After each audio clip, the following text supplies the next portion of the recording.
नमस्कार विद्यार्थियों, मैं सिंबूराम, सहायक आचार्य हिंदी, राजकीय महाविद्यालय अटरू 12। प्रिय विद्यार्थियों, इस वीडियो में हम उद्धव शतक के विप्रलंब श्रृंगार, जिसे वियोग श्रृंगार कहते हैं, का अध्ययन करेंगे। इसमें दो प्रकार से प्रश्न पूछा जा सकता है।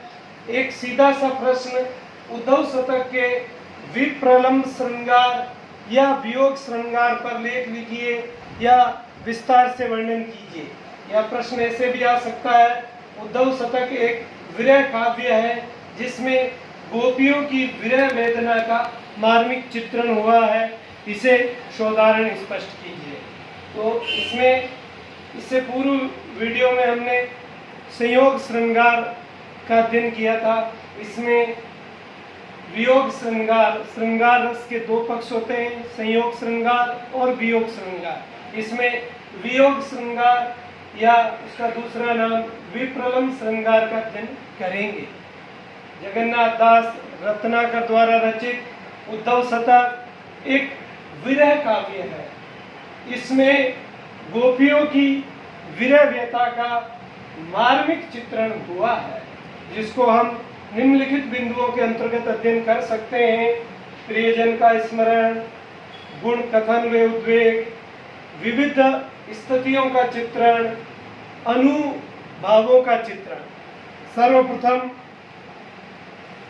उद्धव शतक में विप्रलंब श्रृंगार। वियोग श्रृंगार में नायक नायिका के बिछुड़ जाने, नायक के प्रवास में रहने अथवा प्रिय प्रेमी के दूर चले जाने के कारण विरह वेदना का चित्रण किया जाता है। उसके मूल में प्रेमानुभूति रहती है। वियोग श्रृंगार के प्राकृतिक परिवेश तथा पूर्व में नायक या प्रेमी जन के साथ भोगे गए मधुर क्षणों का स्मरण उसका उद्दीपनकारी होता है। इस कारण विप्रलंब श्रृंगार की साहित्य शास्त्र में 10 वियोग दशाओं का उल्लेख किया गया है। रत्नाकर द्वारा रचित उद्धव शतक में वियोग श्रृंगार की प्रमुख दशाओं का अनेक स्थलों पर भावपूर्ण चित्रण किया गया है। पहला बिंदु, प्रियजन का स्मरण। उद्धव शतक में मंगलाचरण के बाद श्री कृष्ण का यमुना में स्नान करने का वर्णन है। वे स्नान करते हुए धारा में बहते हुए एक कमल को सूंघ लेते हैं, जिससे उन्हें राधा के स्पर्श की गंध का स्मरण हो आता है और वह बेसुध से हो जाते हैं। तब सुख द्वारा राधा शब्द का उच्चारण करने पर वह होश में आते हैं। श्री कृष्ण को वह मुरझाया हुआ कमल राधा के विरह व्यथित मलिन मुख के समान लगता है, अतएव राधा का स्मरण कर वे व्यथित हो जाते हैं।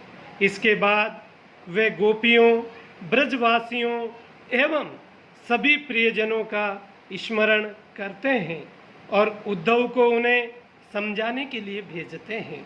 ब्रज में जाने पर उद्धव के समक्ष गोपियों के द्वारा भी भगवान श्री कृष्ण, जो उनके प्रियतम हैं, का अनेक बार स्मरण किया जाता है। दूसरा बिंदु, गुण कथन व उद्वेग। उद्धव शतक में गोपियों की विरह दशाओं का अनेक प्रकार से चित्रण किया गया है। जब कोई सुखकारी अवसर आता है अथवा ब्रज में कोई त्योहार उत्सव मनाया जाता है, तो गोपियाँ प्रियतम कृष्ण को अपने मध्य ने पाकर उद्वेग से भर जाती हैं। तब वे उनके गुणों का कथन कर अपनी विरह वेदना को व्यक्त करती हैं।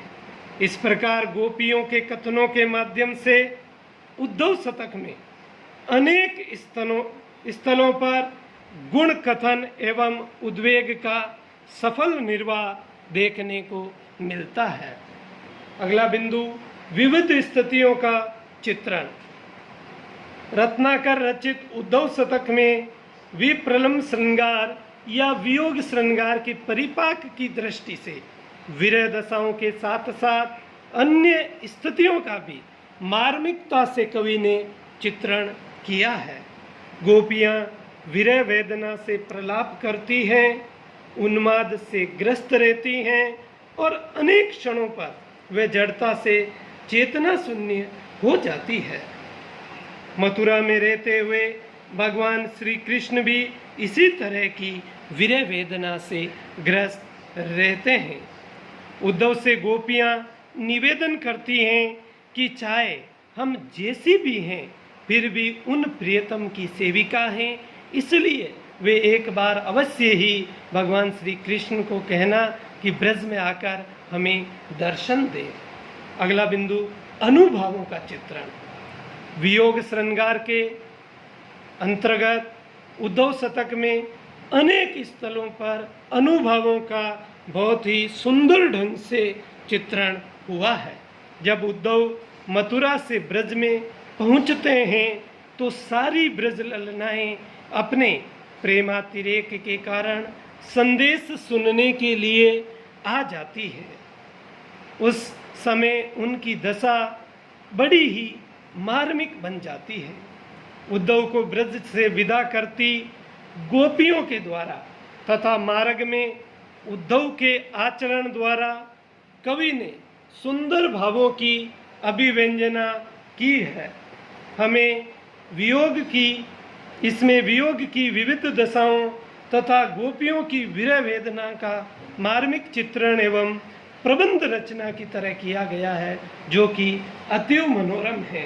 इस प्रकार इसमें जो उद्धव शतक है वह मुख्यतः श्रृंगार के अंदर वियोग या विप्रलंब श्रृंगार का काव्य है। इसे पुनः देख लेना, महत्वपूर्ण पंक्ति है। उद्धव शतक एक विरह काव्य है जिसमें गोपियों की विरह वेदना का मार्मिक चित्रण हुआ है। धन्यवाद।